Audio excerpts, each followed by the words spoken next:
Macmillan Audio presents Breathe Into Me by Sara Fawkes.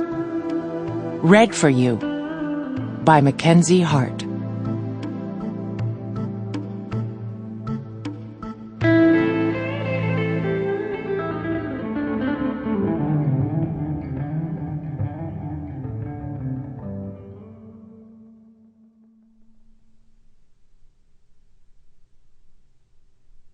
Chapter 1. A handsome boy was lying in bed behind me, but the condescending leer on his face made me want to run away. Too bad he was my boyfriend. "Why are you getting all dressed up? It's barely 8 o'clock. I ignored him and hooked the bra behind my back, picking up my clothes from the floor before ducking into the bathroom. I wanted to lock the door, but Macon hated that. I didn't want him to get mad or break down the door. Not tonight. I should have been out the door half an hour ago, but I had to clean up after sex with him. He liked it dirty and rough. Nothing a washcloth and some foundation couldn't fix, but the memory was an oily stain on my mind.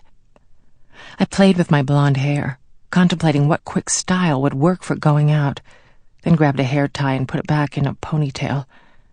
As I looked through my makeup, the door slid open, and Macon squeezed into the small bathroom behind me.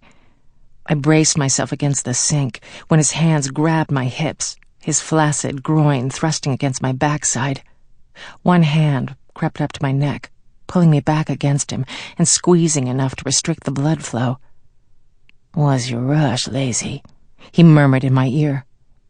"I promised Ashley I'd drive tonight."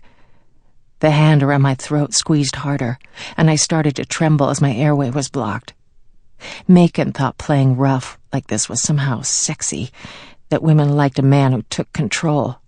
But I had a feeling he just got off on my fear. I swallowed, or at least tried to around the tight grip on my windpipe.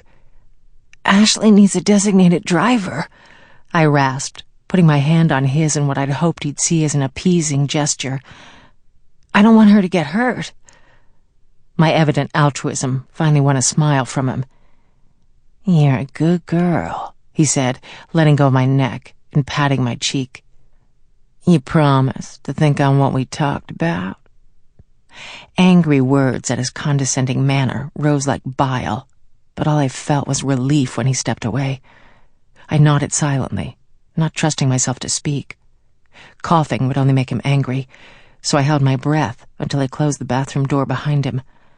Only then did I sit down on the toilet, trying to take slow breaths through my bruised throat.